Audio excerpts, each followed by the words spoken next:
विभिन्न पुराणों के दान तथा महाभारत श्रवण में दान पूजन आदि का महात्म्य। पुष्कर कहते हैं, परशुराम, पूर्व काल में लोक पितामह ब्रह्मा ने मरीचि के सम्मुख जिसका वर्णन किया था, 25,000 श्लोकों से समन्वित उस ब्रह्म पुराण को लिखकर ब्राह्मणों को दान दे। स्वर्गाभिलाषी वैशाख की पूर्णिमा को जलधेनु के साथ ब्रह्म पुराण का दान करे। पद्म पुराण में जो पद्म संहिता भूमिखंड है, उसमें 12,000 श्लोक हैं। ज्येष्ठ मास की पूर्णिमा को गौ के साथ इसका दान करना चाहिए। महर्षि पाराशर ने 12 कल्प के वृत्तांत को अभिगत करके 23,000 श्लोकों का विष्णु पुराण कहा है। इसे आषाढ़ की पूर्णिमा को जलधेनु सहित प्रदान करें। इससे मनुष्य भगवान विष्णु के परम पद को प्राप्त होता है। 14,000 श्लोकों वाला वायु पुराण भगवान शंकर को अत्यंत प्रिय है। इसमें वायुदेव ने श्वेत कल्प के प्रसंग से धर्म का वर्णन किया है। इस पुराण को लिखकर श्रावण की पूर्णिमा को गुड़धेनु के साथ ब्राह्मण को दान करें। गायत्री मंत्र का आश्रय लेकर निर्मित हुए जिस पुराण में भागवत धर्म का विस्तृत वर्णन है, सारस्वत कल्प का प्रसंग कहा गया है तथा जो वृत्रासुर वध की कथा से युक्त है, उस पुराण को भागवत कहते हैं। इसमें 18,000 श्लोक हैं। इसको सोने के सिंहासन के साथ भाद्रपद की पूर्णिमा को दान करे, जिसमें देवर्षि नारद ने बृहत्कल्प के वृत्तांत का आश्रय लेकर धर्मों की व्याख्या की है। वो नारद पुराण है। उसमें 25,000 श्लोक हैं। आश्विन मास की पूर्णिमा को धेनु सहित उसका दान करें। इससे आत्यंतिक सिद्धि प्राप्त होती है। जिसमें पक्षियों के द्वारा धर्माधर्म का विचार किया गया है। 9,000 श्लोकों वाले उस मार्कंडेय पुराण का कार्तिक की पूर्णिमा को दान करें। अग्निदेव ने वशिष्ठ मुनि को जिसका श्रवण कराया है, वो अग्नि पुराण है। इस ग्रंथ को लिखकर मार्गशीर्ष की पूर्णिमा तिथि में ब्राह्मण के हाथ में दे। इस पुराण का दान सब कुछ देने वाला है। इसमें 12,000 ही श्लोक हैं और ये पुराण संपूर्ण विद्याओं का बोध कराने वाला है। भविष्य पुराण सूर्य संभव है। इसमें सूर्यदेव की महिमा बताई गई है। इसमें 14,000 श्लोक हैं। इसे भगवान शंकर ने मनु से कहा है। गुड़ आदि वस्तुओं के साथ पौष की पूर्णिमा को इसका दान करना चाहिए। सावर्ण मनु ने नारद से ब्रह्म वैवर्त पुराण का वर्णन किया है। इसमें रथंतर कल्प का वृत्तांत है और 18,000 श्लोक हैं। माघ मास की पूर्णिमा को इसका दान करें। वराह के चरित्र से युक्त जो वाराह पुराण है, उसका भी माघ मास की पूर्णिमा को दान करें। ऐसा करने से दाता ब्रह्मलोक का भागी होता है। जहां अग्निमय लिंग में स्थित भगवान महेश्वर ने आग्नेय कल्प के वृत्तांतों से युक्त धर्मों का विवेचन किया है, वो 11,000 श्लोकों वाला लिंग पुराण है। फाल्गुन की पूर्णिमा को तिलधेनु के साथ उसका दान करके मनुष्य शिवलोक को प्राप्त होता है। वाराह पुराण में भगवान श्री विष्णु ने भूदेवी के प्रति मानव जगत की प्रवृत्ति से लेकर वराह चरित्र आदि उपाख्यानों का वर्णन किया है। इसमें 24,000 श्लोक हैं। चैत्र की पूर्णिमा को गरुड़ पुराण का सुवर्ण के साथ दान करके मनुष्य विष्णु पद को प्राप्त होता है। स्कंद महापुराण 84,000 श्लोकों का है। कुमार स्कंद ने तत्पुरुष कल्प की कथा एवं शैव मत का आश्रय लेकर इस महापुराण का प्रवचन किया है। इसका भी चैत्र की पूर्णिमा को दान करना चाहिए। 10,000 श्लोकों से युक्त वामन पुराण धर्मार्थ आदि पुरुषार्थों का अवबोधक है। इसमें श्री हरि की धौम कल्प से संबंधित कथा का वर्णन है। शरद पूर्णिमा में विषव संक्रांति के समय इसका दान करें। कूर्म पुराण में 8,000 श्लोक हैं। कुर्मावतार श्री हरि ने इंद्रधुम्न के प्रसंग से रसातल में इसको कहा था। इसका सुवर्ण में कच्छप के साथ दान करना चाहिए। मत्स्य रूपी श्री विष्णु ने कल्प के आदि काल में मनु को 13,000 श्लोकों से युक्त मत्स्य पुराण का श्रवण कराया था। इसे हेम निर्मित मत्स्य के साथ प्रदान करें। 8,000 श्लोकों वाले गरुड़ पुराण का भगवान श्री विष्णु ने तारक्ष कल्प में प्रवचन किया था। इसमें विश्वांड से गरुड़ की उत्पत्ति की कथा कही गई है। इसका स्वर्ण हंस के साथ दान करें।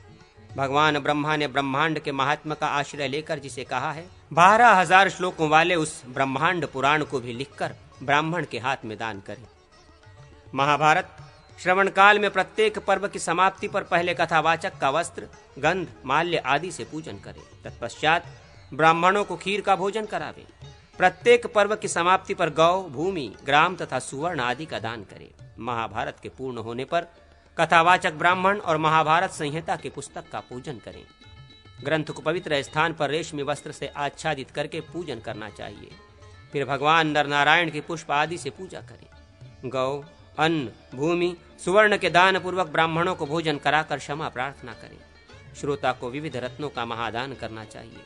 प्रत्येक मास में कथावाचक को 2 या 3 मास सुवर्ण का दान करें और अयन के प्रारंभ में भी पहले उसके लिए सुवर्ण के दान का विधान है। द्विश्रेष्ठ, समस्त श्रोताओं को भी कथावाचक का पूजन करना चाहिए। जो मनुष्य इतिहास एवं पुराणों का पूजन करके दान करता है वो आयु, आरोग्य, स्वर्ग और मोक्ष को भी प्राप्त कर लेता है।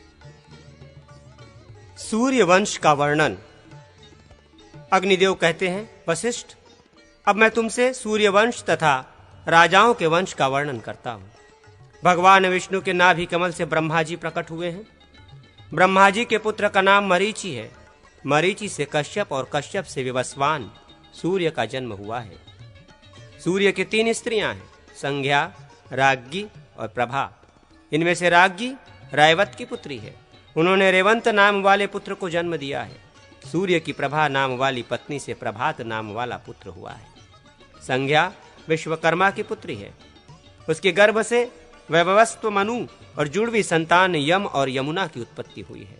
संज्ञा की छाया को भी, जो स्त्री रूप में प्रतिष्ठित थी, छाया संज्ञा कहते हैं।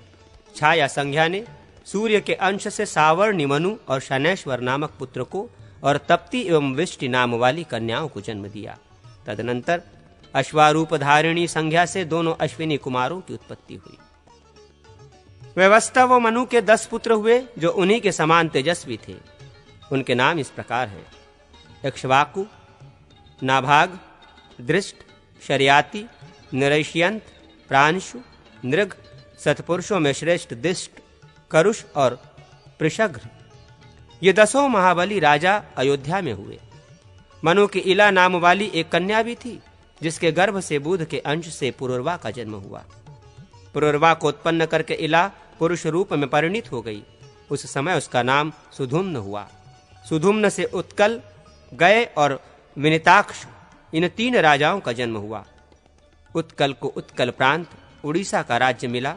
विनिताक्ष का पश्चिमी दिशा पर अधिकार हुआ तथा राजाओं में श्रेष्ठ गय पूर्व दिशा के राजा हुए, जिनकी राजधानी गयापुरी थी। राजा सुधुम्न वशिष्ठ ऋषि के आदेश से प्रतिष्ठानपुर में आ गए और उसी को अपनी राजधानी बनाया। उन्होंने वहां का राज्य पाकर उसे पुरुरवा को दे दिया। नशियंत के पुत्र शक नाम से प्रसिद्ध हुए। नागाव से परम वैष्णव अम्बरीश का जन्म हुआ। वे प्रजाओं का अच्छी तरह पालन करते थे। राजा दृष्ट से धार्ष्टक वंश का विस्तार हुआ। सुकन्या और आर्नत, ये 2 शर्याति की संतानें हुई। आर्नत से रैव नामक नरेश की उत्पत्ति हुई। आर्नत देश में उसका राज्य था और कुश स्थली उनकी राजधानी थी। रैव के पुत्र रैवत हुए, जो कुकुधी नाम से प्रसिद्ध और धर्मात्मा थे। वे अपने पिता के 100 पुत्रों में सबसे बड़े थे, अतः कुश स्थली का राज्य उन्हीं को मिला।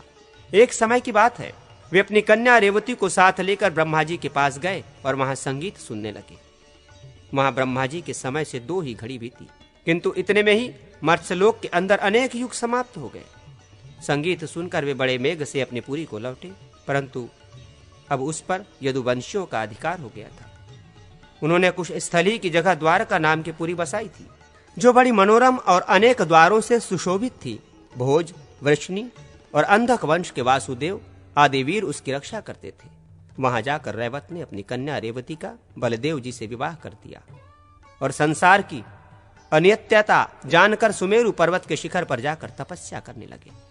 अंत में उन्हें विष्णु धाम की प्राप्ति हुई। नाबाघ के 2 पुत्र हुए, जो वैश्या के गर्भ से उत्पन्न हुए थे। वे अपनी विशेष तपस्या के कारण ब्राह्मणत्व को प्राप्त हुए। करुष के पुत्र कारुष नाम से प्रसिद्ध क्षत्रिय हुए, जो युद्ध में मतवाले हो उठते थे। प्रशर्घ्र ने भूल से अपने गुरु की गाय की हिंसा कर डाली थी, अतः वे शापवश शूद्र हो गए। मनुपुत्र इक्ष्वाकु के पुत्र विकुक्षु हुए, जो कुछ काल के लिए देवताओं के राज्य पर आसीन हुए थे। विकुक्षु के पुत्र कुकुतत्स हुए। कुकुतत्स का पुत्र सुयोधन नाम से प्रसिद्ध हुआ। उसके पुत्र का नाम पृथु था। पृथु से विश्वगश्व का जन्म हुआ। उसका पुत्र आयु और आयु का पुत्र युवनाक्ष्व हुआ। युवनाक्ष्व से श्रावंत की उत्पत्ति हुई, जिन्होंने पूर्व दिशा में श्रावंती नाम की पुरी बसाई। श्रावंत से बृहदक्ष्व और बृहदक्ष्व से कुकुलाक्ष्व नामक राजा का जन्म हुआ। इन्होंने पूर्व काल में धुंधु नाम से प्रसिद्ध दैत्य का वध किया, अतः उसी के नाम पर वे धुंधुमार कहलाए।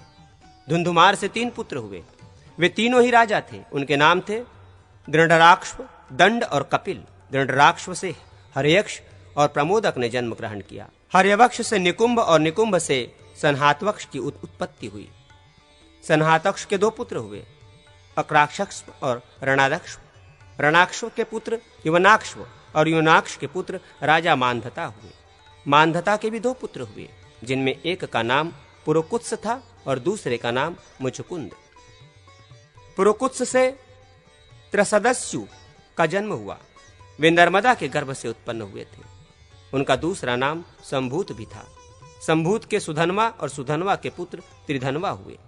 त्रिधनवा के तरुण और तरुण के पुत्र सत्यव्रत थे। सत्यव्रत से सत्यरथ हुए, जिनके पुत्र हरिश्चंद्र थे। हरिश्चंद्र से रोहिताक्ष का जन्म हुआ। रोहिताक्ष से वृक हुए, वृक से बाहु और बाहु से सगर की उत्पत्ति हुई। सगर की प्यारी पत्नी प्रभा थी, जो प्रसन्न हुए और वो मुनि की कृपा से 60,000 पुत्रों की जननी हुई, तथा दूसरी पत्नी भानुमति ने राजा से एक ही पुत्र को उत्पन्न किया, जिसका नाम असमंजस था।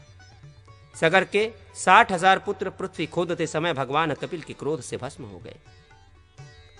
असमंजस के पुत्र अंशुमान और अंशुमान के दिलीप हुए। दिलीप से भगीरथ का जन्म हुआ, जिन्होंने गंगा को पृथ्वी पर उतारा था। भगीरथ से नाभाग और नाभाग से अम्बरीश हुए। अम्बरीश के सिंधुदूप और सिंधुदूप के पुत्र शतायु हुए। शतायु के ऋतुपर्ण और ऋतुपर्ण के पुत्र कलमाशपाद थे। कलमाशपाद से सर्वकर्मा और सर्वकर्मा से अनरण्य। अनरण्य के निघ्न और निघ्न के पुत्र दिलीप हुए। राजा दिलीप के रघु और रघु के पुत्र अज थे। अज से दशरथ का जन्म हुआ। दशरथ के 4 पुत्र हुए। वे सभी भगवान नारायण के स्वरूप थे। उन सब में ज्येष्ठ श्री रामचंद्र जी थे। उन्होंने रावण का वध किया था। रघुनाथ जी अयोध्या के सर्वश्रेष्ठ राजा हुए। महर्षि वाल्मीकि ने नारद जी के मुंह से उनका प्रभाव सुनकर रामायण के नाम से उनके चरित्र का वर्णन किया था। श्री रामचंद्र जी के 2 पुत्र हुए, जो कुल की कीर्ति बढ़ाने वाले थे। वे सीता जी के गर्भ से उत्पन्न होकर कुश और लव के नाम से प्रसिद्ध हुए। कुश से अतिथि का जन्म हुआ। अतिथि के पुत्र निषद हुए। निषद से नल की उत्पत्ति हुई। ये सुप्रसिद्ध राजा दमयंती पति नल से भिन्न है। नल से नभ हुए। नभ से पुंडरिक और पुंडरिक से सुधनवा उत्पन्न हुए। सुधनवा के पुत्र देवानिक और देवानिक के अयनाश्व हुए। अयनाश्व से सहस्त्राश्व और सहस्त्राश्व से चंद्रालोक हुए। चंद्रालोक से तारापीड, तारापीड से चंद्रगिरी और चंद्रगिरी से भानुरथ का जन्म हुआ। भानुरथ का पुत्र श्रुतायु नाम से प्रसिद्ध हुआ। यह स्वाक्षु वंश में उत्पन्न राजा सूर्यवंश का विस्तार करने वाले माने गए हैं।